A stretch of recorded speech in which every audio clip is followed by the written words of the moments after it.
ஜெயந்தி விழா நாம் தேர்வு செய்திருக்கக்கூடிய தேதி 26, அதுவும் 8, மாதம் அதுவும் 8, வருஷம் அதுவும் 8, மூன்றுமே 8 அமைந்திருக்கிறது.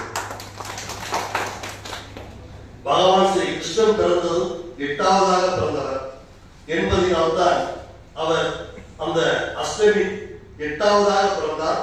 அஷ்டமி திதியில் பிறந்தார். ஒரு கிரகத்தின் அமைப்புப்படி அமாவாசையோ பௌர்ணமியோ வந்த 8வது நாள் அஷ்டமி வரும். அதனால் 8 என்பது யாதவர் குலத்தில் பிறக்கப்பட்டதால் அது யாதவர்களுக்கே ஒரு உரித்தான ஒரு நாள். இந்த ஆண்டு இத்தனை சிறப்புகளோடு அது அமையப்பட்டதினால் இந்த விழாவை சிறப்பாக கொண்டாடக்கூடிய ஒரு வாய்ப்பு நமக்கு ஏற்பட்டிருக்கிறது. இந்த வாய்ப்பு ஏற்பட்டிருக்கிறது என்று சொன்னால் இது வெகு நாட்களாக மனதில் உறங்கி கிடந்த ஒரு உணர்வுகள். இப்பொழுது கல்லூரி தேர்தல் என்று வந்த பொழுது அப்பொழுது ஒரு அணியாக நாம் நிற்க வேண்டும் என்று சொன்ன பொழுது இப்ப மேடையில் வீட்டிருக்கக்கூடியவர்கள் மற்றும் பலர்கள் எல்லாம் ஒருங்கிணைந்து நாம் ஒரு அணியாக செயல்படுவோம், இந்த அணியாக இப்படி செயல்படலாம் என்று அந்த பொறுப்பை கையில் கொடுக்கப்பட்டவுடன் மிகவும் திறம்பட நம்மளுடைய பணிகள் படிப்படியாக தொடங்கப்பட்டு ஒரு உன்னத நிலையை அடைந்து 12 ஆண்டு கால போராட்டத்திற்கு பின்பு மிக அமைதியான முறையில் கல்லூரியை பொறுப்பு எடுக்கப்பட்டதற்கு பின்பு பல்வேறு இடையூறுகள் தொடர்ந்து நடந்து கொண்டிருந்தால் கூட எதையுமே வெளிப்படுத்தாமல் எல்லாத்தையும் சமாளித்துக் கொள்ளலாம், எல்லா பிரச்சனைகளையும் வெற்றி கண்டு விடலாம் என்ற முழு நம்பிக்கையோடு எந்த ஒரு பிரச்சனையும் வெளியே சொல்லி யாருடைய மனதையும் கலங்கப்படுத்த வேண்டாம் என்ற நம்பிக்கை என்று சொன்னால் அத்தனை பிரச்சனைகளையும் நம்மளால் வெற்றி கொள்ளக்கூடிய ஆற்றலை பகவான் ஸ்ரீ கிருஷ்ணன் நமக்கு வழங்கி இருக்கிறார். ஆண்டவருடைய அனுகிரகத்தால் அத்தனை பிரச்சனைகளையும் வெற்றி கொண்டு தொடர்ந்து எல்லா பிரச்சனைகளுக்கும் ஒரு தீர்வு காண்டு சொல்லி போய்கொண்டிருக்கிறோம். இந்த நிலையில் பகவானுடைய ஜெயந்தி என்பது இந்த உலகம் உருவாவதற்கு காரணமாக இருந்தவர், இந்த உலகத்தில் எல்லாமே நான் என்று சொல்லிக்கொண்டு இந்த உலகத்தையே தன்னால் அசைத்துக் கொண்டிருக்கக்கூடிய நடக்கக்கூடிய ஒவ்வொரு நிகழ்வுக்கும் அவரே காரணம். அவருடைய பிறந்த தினம் என்பது யாதவர்களுக்கு மட்டுமல்ல, இலோகத்தில் இருக்கக்கூடிய அத்தனை பெருமக்களுக்கும் அன்றைய தினம்தான் ஒரு பிறந்த தினமாக ஜெயந்தியாக கொண்டாட வேண்டிய ஒரு நாள். இந்த திருநாளை நாம் யாதவ குலத்தில் பிறந்த நம் குலக்கடவுளை எவ்வாறு கொண்டாட வேண்டும் என்று யோசித்து பார்க்கும் பொழுது முதலில் நமது அருகில் இருக்கக்கூடிய இந்த கல்லூரியை இந்த பகுதியில் தேர்வு செய்வதற்கான அடிப்படையான காரணம் இந்த கல்லூரி இந்த இடத்தை சுற்றி யாதவ பெருமக்கள் அதிகமாக இருக்கின்ற காரணத்தினால் பல்வேறு இடங்களை காட்டப்பட்ட பொழுது கூட எங்களுக்கு இந்த திருப்பானை கிராமம் தான் வேண்டும் என்று நமது சமுதாய பெரியவர்கள் தேர்வு செய்ததன் அடிப்படை நோக்கம் இந்த பகுதியை சுற்றி யாதவர்கள் அதிகமாக இருக்கிறார்கள். இந்த யாதவ சமுதாயத்தை சேர்ந்தவர்களுக்கு ஒரு கல்வி அறிவை கொடுப்பதற்கு தகுந்த இடம் இதுவாகத்தான் இருக்க முடியும் என்று அவர்கள் தேர்வு செய்து அவர்கள் கண்ட கனவிற்கு இணங்க இன்றைய தினம் இந்த கல்லூரி பல லட்சம் சதுரடி கட்டடங்களை கொண்ட கட்டிடங்கள் வானளாவிய வளர்ந்து கொண்டிருக்கிறது, இன்னும் வந்து கொண்டே இருக்கிறது. இன்னும் ஒரு மிகப்பெரிய ஒரு பல்கலைக்கழகத்திற்கு தேவையானவர்களுக்கான கட்டிடங்கள் அத்தனையும் இந்த கல்லூரியில் வரக்கூடிய அளவிற்கு வளர்ச்சிகள் போய்கொண்டிருக்கிறது. இவை அத்தனைக்கும் காரணம் பகவான் ஸ்ரீ கிருஷ்ணனுடைய அருள். இந்த அருளுக்கு அடிப்படையாக ஒரு விஷயத்தை சிந்தித்து பார்க்கும் பொழுது இந்த ஓராண்டு காலத்தில் 10/9/2023 யாதவர் கல்லூரியில் பொறுப்பு எடுக்கப்பட்டவுடன் நடைபெற்ற ஒவ்வொரு நிகழ்ச்சியும் நீங்கள் பார்த்தீர்கள் என்று சொன்னால் அது பொதுக்குழு கூட்டமாக இருக்கட்டும், 3 பட்டமளிப்பு விழா கூட்டமாக இருக்கட்டும், கல்லூரியில் நடைபெறக்கூடிய ஒரு சுதந்திர தின விழாவாக இருக்கட்டும், எல்லா நிகழ்ச்சிகளிலையும் மிகவும் வெற்றிகரமாக நடைபெற்றது என்று சொன்னால் அதற்கு அடிப்படையான காரணம் இந்த கல்லூரியில் பணியாற்றக்கூடிய பேராசிரியர் பெருமக்கள், அலுவலர்கள், இவர்களுடைய இடைவிடாத ஒத்துழைப்பு, இவர்களுடைய ஒவ்வொரு செயல்பாடும் எந்த கூட்டத்தை கூட்டி எதை கேட்டாலும் சரி இதை செய்து விடலாம், சிறப்பாக செய்து விடலாம், மிக சிறப்பாக செய்து விடலாம் என்று ஒவ்வொரு இடத்திலையும் இந்த பேராசிரியர் பெருமக்களுடைய ஆர்வத்தையும் உள்ளபூர்வமான செயல்களை பார்க்கும் பொழுது உண்மையில் இந்த கல்லூரி நல்ல பேராசிரியர் பெருமக்களையும் நல்ல அலுவலர்களையும் பெற்றிருக்கிறது என்பதில் ஒரு எல்லை இல்லாத மகிழ்ச்சியோடு தெரிவித்துக் கொள்கிறேன். நானும் ஒவ்வொரு நிகழ்ச்சியாக எந்த ஒரு நிகழ்ச்சியை ஒரு திட்டமிடும் பொழுது கூட, குறிப்பாக கடைசியாக நடைபெற்ற வீரன் அழகுமுத்துக்கோன் குரு பூஜை விழாவில் இந்த விழாவை சிறப்பாக நடத்த வேண்டும் என்று ஒன்றைத்தான் சொல்ல உடனடியாக பேராசிரியர் பெருமக்கள் ஒரு குழுவாக அமர்ந்திருந்து எப்படி செய்ய வேண்டும் என்று ஒரு யோசனையை மட்டும் கேட்டார்கள்.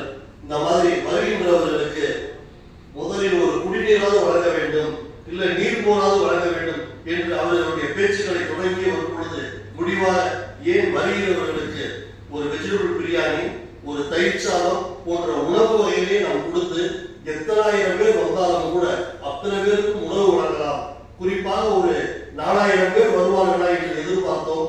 அப்பொழுது 2 நாட்களுக்கு முன்பே தெளிவாக சொன்னார்கள், நீங்கள் எதிர்பார்த்ததை விட சற்று கூட்டம் அதிகமாக வருவதற்கான வாய்ப்புகள் இருக்கிறது என்ற பொழுது 4000ஐ 6000ஆக மாற்றணும் என்று சொன்னோம். 6000 பேருக்கு உணவுகளை தயார் செய்து வைத்திருந்தார்கள். அத்தனை உணவுகளும் முறையாக பரிமாறப்பட்டது. ஒரு தயாரிப்பு என்பதை விட அதை தயாரித்த விதம், அதை பரிமாற்றம் செய்த விதம், வந்தவர்கள் திருப்தி அடைந்து சொல்லக்கூடிய அளவிற்கு பல பேர்கள் இதை விட்டு சென்று இந்த நிகழ்ச்சியை பார்த்துவிட்டு இவ்வளவு சிறப்பாக ஏற்பாடு செய்த உங்களுக்கு நான் ஒரு பாராட்டு விழாவை நடத்த வேண்டும் என்று அவர்கள் பாராட்டு விழா நடத்தினார்கள். அந்த பாராட்டை நான் பெற்றுக் கொள்ளும் பொழுது இந்த மனம் இந்த கல்லூரி பேராசிரியர் பெருமக்களையும் அலுவலர்களையுமே, இந்த மனம் கல்லூரி நிர்வாகிகளையுமே சுத்தி சுத்தி வந்தது. அத்தனை பேரின் சார்பாக நமக்கு இந்த பாராட்டுகள் கிடைக்கப்பட்டது. ஏன்னா இந்த அத்தனை பேர்களுடைய கூட்டு முயற்சி. ஒரு உணவு கமிட்டி என்று சொன்னவுடன் உணவுப் பொருட்களை வாங்குவதிலிருந்து இந்த மாதிரி நிகழ்ச்சிகள் எதுவும் நடைபெறும் பொழுது கல்லூரியில் இருந்து ஒரு 10 பைசா கூட நிர்வாகத்தில் இருந்து இந்த செலவிற்கு வரக்கூடாது. வீரன் அழகுமுத்துக்கோன் குரு பூஜை நிகழ்ச்சியில் இத்தனை பேருக்கு சாப்பாடு கொடுக்கும் என்று சொல்லும் பொழுது பேராசிரியர் பெருமக்களே அவரவர்கள் சொந்த பணத்தை நாம் கொடுப்பதை விட அவர்கள் ஒவ்வொரு மனம் உணர்ந்து கல்லூரி நிர்வாகத்தில் இல்லாமல் அத்தனை செலவுகளும் செய்யப்பட்டது. இதை செய்யும் பொழுது கூட வீரன் அழகுமுத்துக்கோனை ஒரு தெய்வமாக நினைத்து நம்மளுடைய வழிபாடு இருக்க வேண்டும் என்று சொன்னவுடன் முறையாக அந்துணரை அடைத்து கும்பத்தை தயார் செய்து அந்த கும்பத்தில் வேத மந்திரங்கள் முழங்க யாக பூஜைகள் நடத்தப்பட்டு அந்த யாக பூஜையிலிருந்து அந்த கும்பத்தை எடுத்துக்கொண்டு வந்து அந்த சிலைக்கு அபிஷேகம் செய்து அபிஷேகத்திற்கு பின்பு மாலை அணிவித்து அதற்கு பின்பு இயற்கையாக நாம் எதிர்பார்ப்பையும் தாண்டி சிந்தாமணி கிராமத்தில் இருந்து ஒரு 200 பெண்கள் பால்குடத்துடன் வருகை தந்திருந்து அந்த பாலாபிஷேகம் செய்யப்பட்டு ஒரு தெய்வத்திற்கு நிகரான அத்தனை நிகழ்ச்சிகளும் காலையில் ஒரு 9 மணிக்கு தொடங்கப்பட்ட நிகழ்ச்சி மாலை 4 மணி வரைக்கும் இடைவிடாது இந்த நிகழ்ச்சிகள் நடைபெற்றுக் கொண்டிருந்தது. இந்த நிகழ்ச்சிகள் நடைபெற்ற பொழுது கூட ஒரு சின்ன அசம்பாவிதம் கூட இல்லாமல் எவ்வளவு ஒழுக்கமாக கட்டுப்பாடோடு கட்டுக்கோப்போடு ஆசிரியர்களும் இந்த கமிட்டியினரும் ஒவ்வொன்றையுமே வரவேற்புரை என்று சொன்னால் அந்த வரவேற்ற விதங்கள் அந்த மாதிரி இருந்துச்சு. இதை தொகுத்து வழங்கக்கூடியதில் பேராசிரியர் திரு பாஸ்கரன் அவர்கள் எல்லாம் விடைவிடாது ஒரு மனிதர் இத்தனை மணி நேரம் தான் பேச முடியும் என்று இருந்தால் கூட காலையில் 8 மணிக்கு தொடங்கி அவருடைய பேச்சுக்கள் மாலை 4 மணி வரைக்கும் அவர் சாப்பிட கூட செல்லாமல் தொடர்ந்து பேசிக்கொண்டே இருந்தார். ஒரு வார்த்தைகளை பேசிக்கொண்டு இருக்கும் பொழுது கூட அந்த வார்த்தைகளை கேட்டுக்கொண்டே இருக்கக்கூடிய அளவிற்கு, மக்களை உற்சாகப்படுத்தக்கூடிய அளவிற்கு, வருகின்றவர் மனம் திருப்திப்படுத்தக்கூடிய அளவிற்கு அவர் எந்த அமைப்பை சேர்ந்தவர், எங்கிருந்து வருகை தந்திருக்கிறார்கள், இது யார் முக்கியமானவர் என்பதை கேட்டு அதற்கு ஏற்றார் போல் தொடர்ந்து வர்ணனைகளை இடைவிடாது செய்து கொண்டிருந்ததே வந்திருந்தவர்களையும் நம்மையும் உற்சாகப்படுத்தக்கூடிய ஒரு அளவிற்கு இருந்தது. இங்கே இருந்த பெண் பேராசிரியர் பெருமக்களுமே அவர்களுடைய பங்கிற்கு எந்தெந்த அளவிற்கு வீரன் அழகுமுத்துக்கோனுக்காக கோலமிடப்பட்டு அந்த பூஜைக்கு தேவையான அத்தனை ஏற்பாடுகளும் செய்யப்பட்டு இவைகள் எல்லாம் முறையாக நடந்து இப்படி ஒவ்வொருத்தருடைய பங்களிப்பும் யாருக்கு திட்டமிட்டு எந்த பணியை கொடுத்தமோ உணவு கமிட்டி என்று ஒரு டிபார்ட்மெண்ட் எடுத்துக்கொண்டார்கள், வரவேற்பு என்று ஒருத்தர் எடுத்துக்கொண்டார்கள், சிலையினுடைய பாதுகாப்பு என்று ஒருத்தர் எடுத்துக்கொண்டார்கள். இப்படி கமிட்டியாக எடுக்கப்பட்டு இந்த நிகழ்ச்சி ஒரு மிக அதே போல் இந்த ஆண்டு இந்த கிருஷ்ண ஜெயந்தி விழாவை எப்படி ஆரம்பித்து எப்படி கொண்டு வரலாம் என்று இந்த பேராசிரியர் பெருமக்களிடம் ஒரு ஆய்வை நேற்றைய தினம் தான் நடத்தப்பட்டது, இன்றைய தினம் கூட்டம் நடத்தப்பட வேண்டும் என்ற பொழுது மிகவும் அற்புதமாக ஒரு கருத்தை முதலில் பதிவு செய்தார்கள். முதலில் யாதவர் கல்லூரியில் ஒரு கொடியை ஏற்ற வேண்டும். அப்படி ஏற்றப்பட வேண்டிய கொடியை மிகவும் சாதாரண கொடியாக இருக்கக்கூடாது. அது ஒரு 65 அடி உயரத்திற்கு ரிமோட் மூலமாக ஏற்றப்படக்கூடிய அளவிற்கு, இங்கே பாடத்தில் நின்று பார்த்தால் கூட அந்த கொடி தெரியக்கூடிய அளவிற்கு கொடியினுடைய நீளம் ஒரு 10 அடியாகவும் அகலம் 6 அடி உயரத்திலையும் பறக்கக்கூடிய ஒரு பட்டொலி வீசக்கூடிய ஒரு கொடியாக அமைக்கப்பட வேண்டும் என்று சொன்னார்கள். இந்த கொடியை தயாரிக்கக்கூடிய நிறுவனத்தாரை சிவகங்கையைச் சேர்ந்த வழக்கறிஞர் அமுதன் அவர்கள் ஒரு தொழில் வல்லுநரை அழைத்து வந்தார்கள். நேற்றைய தினமே இடம் பார்வையிடப்பட்டது, நேற்றைய தினமே முடிவு செய்யப்பட்டது. முடிவு செய்யப்பட்ட பொழுது நான் சொன்னேன், இந்த கொடி கல்லூரி செலவில் வேண்டாம், இந்த கொடிக்கான முழு செலவையும் நான் கொடுத்து விடுகிறேன் என்று அட்வான்ஸாக 50,000 கொடுத்தவுடன் கல்லூரியுடைய துணைத் தலைவர் அவர்கள் சொன்னார்கள், நிறைய செலவுகள் இருக்கிறது, நீங்கள் கொடுங்கள், இந்த கொடியை நிறுவுவதற்கான நிர்வாக செலவை இந்த கல்லூரியினுடைய நம்முடைய நிர்வாக குழுவின் சார்பாக அத்தனை பேரும் சேர்ந்து கொடுத்து கொள்கிறோம், நீங்களோ பிச்சையனோ போன்றவர்கள் மற்ற செலவுகளை பார்த்துக் கொள்வீர்கள், இந்த கொடி நிறுவ வேண்டிய செலவை இந்த நிர்வாக குழுவின் சார்பாகவே செய்து விடலாம் என்று இந்த கிருஷ்ண ஜெயந்தி விழாவும் ஏறக்குறைய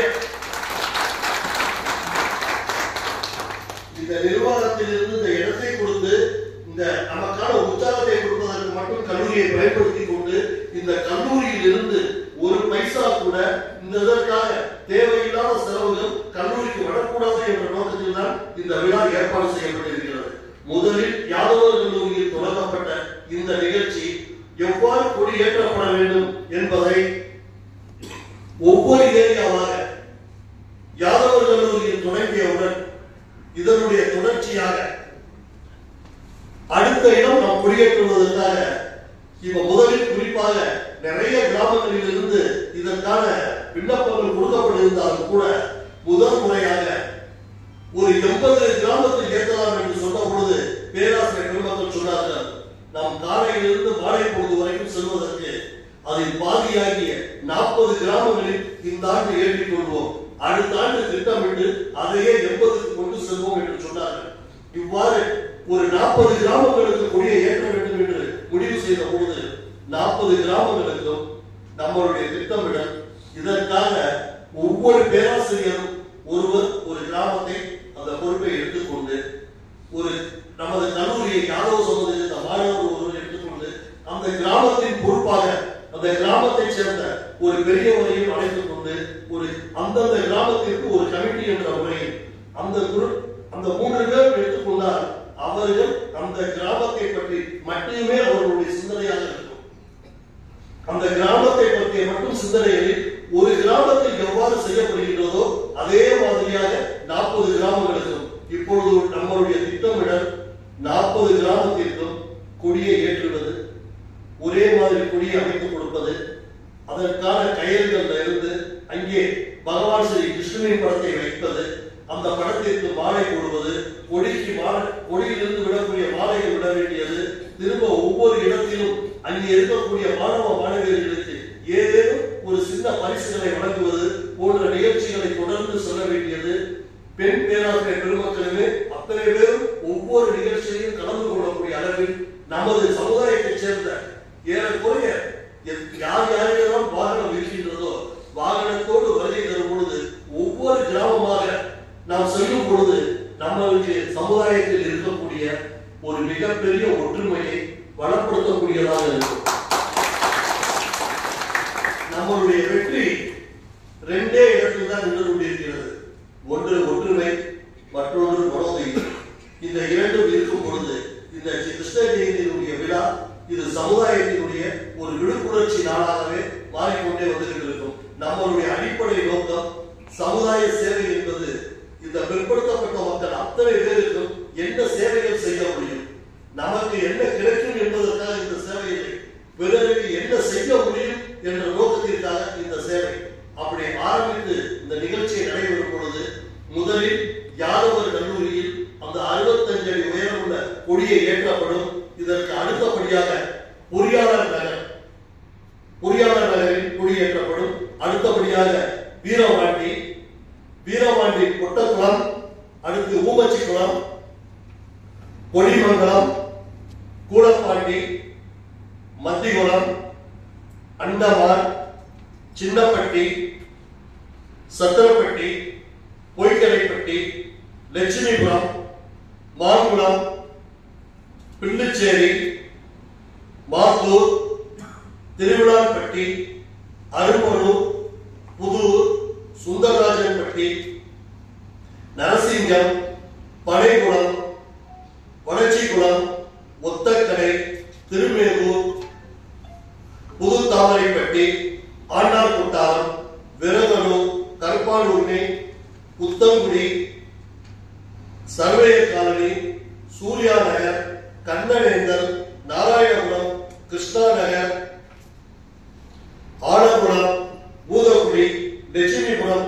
ஐயனார்புரம், கடைசியாக திருப்பாறையில் வந்து சேரக்கூடிய அளவிற்கு இந்த நிகழ்ச்சியை அதிகாலை 6 மணிக்கு தொடங்கி ஒவ்வொரு நிகழ்ச்சிகளுக்கும் ஒரு இடத்தில் 20 நிமிடம் அந்த போக்குவரத்து நேரம் எவ்வளவு என்பதை கணக்கிட்டு எல்லாத்தையுமே சரியாக திட்டமிட்டு எந்த வழித்தடத்தில் செல்ல வேண்டும், எத்தனை மணிக்கு எந்த இடத்திற்கு செல்கிறோம் என்றது வரைக்கும் ஒரு சரியான ஒரு திட்டமிடுதலை செய்ய வேண்டும் என்ற நோக்கத்தில் ஏறக்குறைய ஆய்வு பணி முறையாக சென்று கொண்டிருக்கிறது.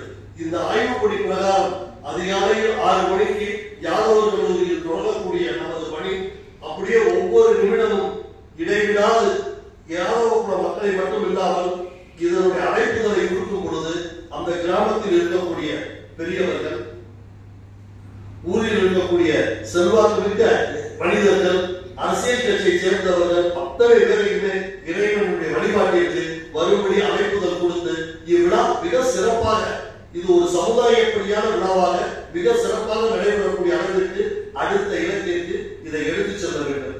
இவ்வாறு செல்லும் பொழுது இதற்கான பணிகளை கொடுக்கப்பட்ட இடங்களில் எல்லாத்திலையுமே இப்பொழுது ஒவ்வொரு பணியும் இடப்பட்டால் இந்த கல்லூரி பேராசிரியர் பெருமக்களை வைத்து திட்டமிட்டு, குறிப்பாக கல்லூரி பேராசிரியர்களில் நமது கல்லூரி டீன் அழகப்பன்,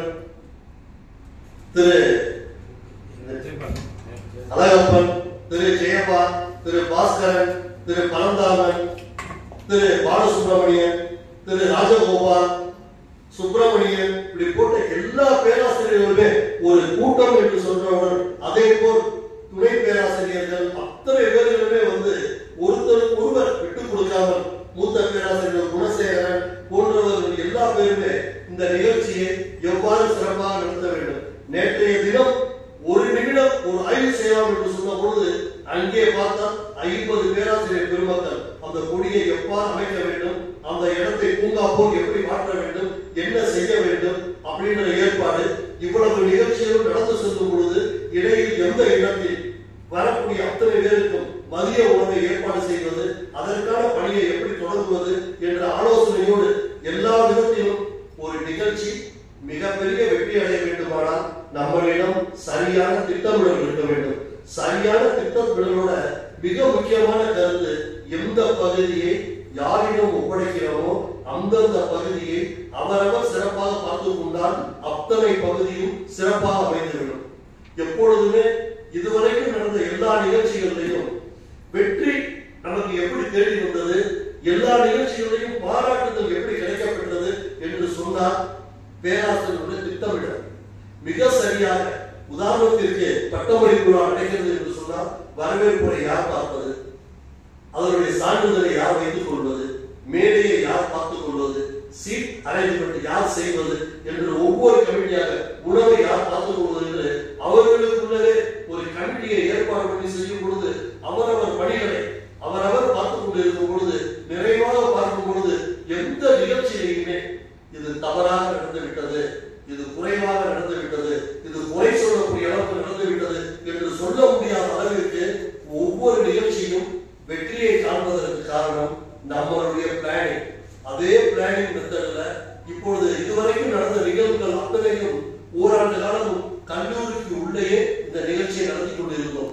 இப்பொழுது சற்று மாற்றமாக கல்லூரியின் வெளிப்புறத்தில் நம்மளுடைய சேவையை தொடங்கி இருக்கிறோம். அப்படி என்ற பொழுது இதைவிட கூடுதலாக கவனம் செலுத்தி ஒவ்வொரு கிராமத்தை சேர்ந்த பெரியவர்களையும் அந்தந்த கிராமத்திற்கான ஒரு வாய்ப்புகளை ஏற்படுத்தி அத்தனை பேரையும் சந்திச்சு அவரவர்கள் ஒரு கூட்டத்தை ஏற்பாடு செய்து இதனுடைய தொடர்ச்சியாக இன்று தேதி 2ஆம் தேதி ஆகிவிட்டது. இன்றும் சரியாக 4 வாரங்களே இடைவெளி இருக்கிறது.